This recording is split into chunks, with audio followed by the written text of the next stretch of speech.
আসসালামু আলাইকুম everyone, welcome to my channel টুকটাক কিচেন অ্যান্ড বেকিং। সবাইকে স্বাগত জানাচ্ছি আমার আজকের এই নতুন আরেকটি পর্বে। তো আজকে আমি আপনাদেরকে তৈরি করে দেখাবো অথেন্টিক স্টাইলে গরুর ভুঁড়ি বা বট ভুনা রেসিপি। এটা আগেরকার দিনের মা দাদিরা ঠিক যে প্রসেসে করতো গ্রাম্য স্টাইলে, আমি আজকে আপনাদেরকে সেভাবেই তৈরি করে দেখাবো। আর এটা কেন অথেন্টিক সেটাও বলবো। আজকে আমি এখানে নিয়েছি প্রায় 2 কেজির মতো গরুর বট। এটাকে আমি খুব সহজে পরিষ্কার করে নিয়েছি এবং 2-3 বার গরম পানি দিয়ে ধুয়ে এটাকে কেটে নিয়েছি। এখন আমি এখানে অ্যাড করে দিচ্ছি 1 টেবিল চামচ লবণ ও 1 টেবিল চামচ হলুদ। অ্যাড করে দিচ্ছি সামান্য পরিমাণ পানি দিয়ে এটাকে খুব ভালো করে নেড়েচেড়ে মিশিয়ে নেব। তো এটাকে আমি এখন বলক তুলে নিচ্ছি।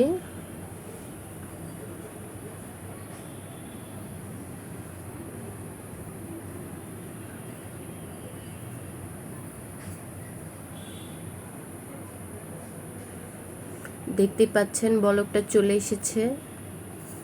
আমি ওটাকে বেশ কিছুক্ষণ জাল করে নিয়েছিলাম, ঘন্টা 2 মতন। আমি এটাকে আবারও একবার জাল করে সম্পূর্ণ পানিটাকে শুকিয়ে নিয়েছি, আপনারা দেখতেই পাচ্ছেন। একটি প্যানে আমি পরিমাণ মতো তেল দিয়ে দিলাম, অ্যাড করে দিচ্ছি 2-3টি তেজপাতা, অ্যাড করে দিচ্ছি 1 কাপ পেঁয়াজ কুচি,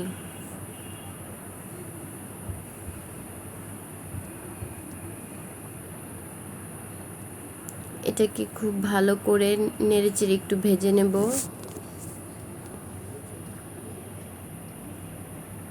অ্যাড করে দিচ্ছি 2 টেবিল চামচ আদা বাটা ও 1.5 টেবিল চামচ রসুন বাটা। এটাকে একটু খুব ভালো করে ভেজে নেব পেঁয়াজের সাথে। এ পর্যায়ে অ্যাড করে দিচ্ছি 1 টেবিল চামচ পরিমাণ লবণ, 1 টেবিল চামচ পরিমাণ হলুদের গুঁড়ো ও 1 টেবিল চামচ পরিমাণ মরিচের গুঁড়ো, 1 টেবিল চামচ জিরা গুঁড়ো, হাফ টেবিল চামচ ধনে গুঁড়ো, 1 টেবিল চামচ গরম মশলা পাউডার। এখন এই মশলাগুলোকে আমি সব একটু ভেজে নেব।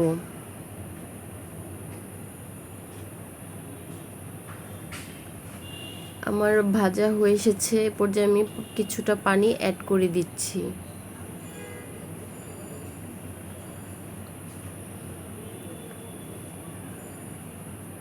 এখন এটাকে খুব ভালো করে কষিয়ে নেব। আমরা ছোটবেলায় দেখতাম আমার মা দাদিরা এভাবে রান্না করতো। বটটাকে প্রথমে তারা পরিষ্কার করে ধুয়ে হলুদ ও লবণ দিয়ে এটাকে 2 দিন জাল দিত, তারপরে এটাকে রান্না করত।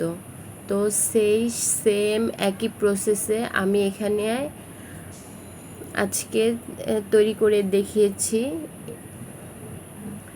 আগের দিনের মা দাদুরা এভাবেই এই ভুঁড়ি ভুনা বা গরুর বট ভুনা এই রেসিপিটা এভাবেই করত।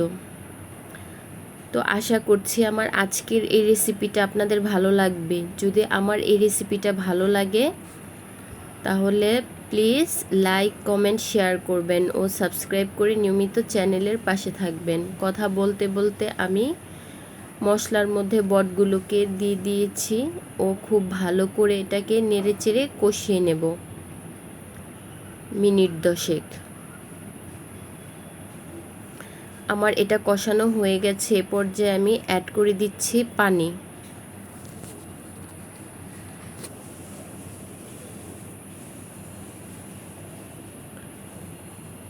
অপেক্ষা করছি বলক আসা পর্যন্ত। দেখতেই পাচ্ছেন আমাদের বলকটা চলে এসেছে।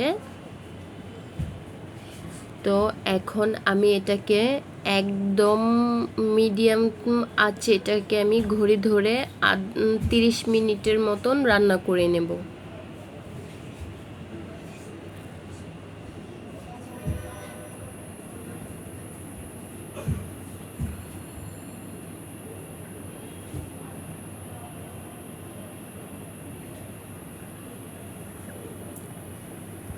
যে আমাদের বলক চলে এসেছে।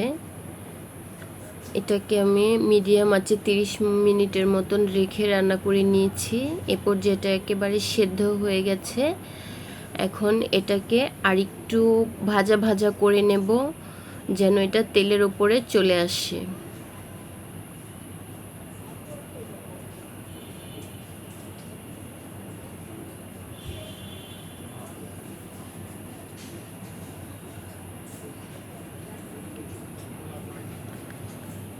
এটাকে এই পর্যায়ে একটু অনবরত নেড়ে চেড়ে নিতে হবে, তা না হলে নিচে লেগে যাবে।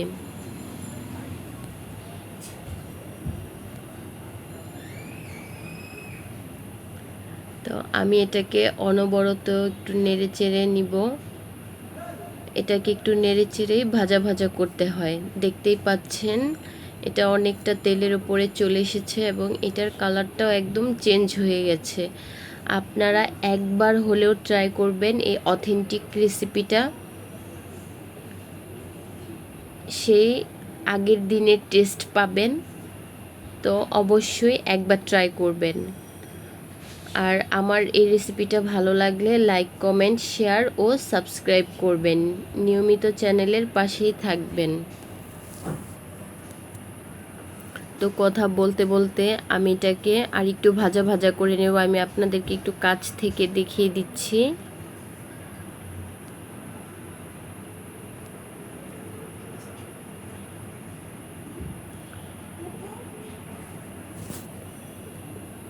দেখতেই পাচ্ছেন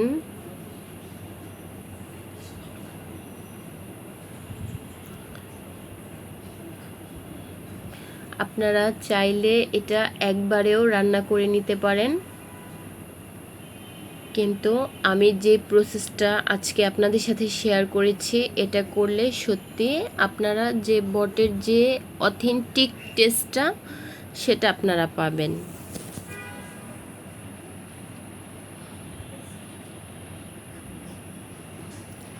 এটার কালারটা যেমনটাই সুন্দর এসেছে, এটা খেতেও হয়েছে অসাধারণ।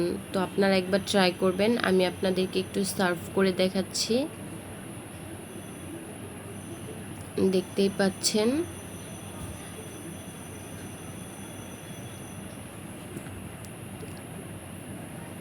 Thank you so much.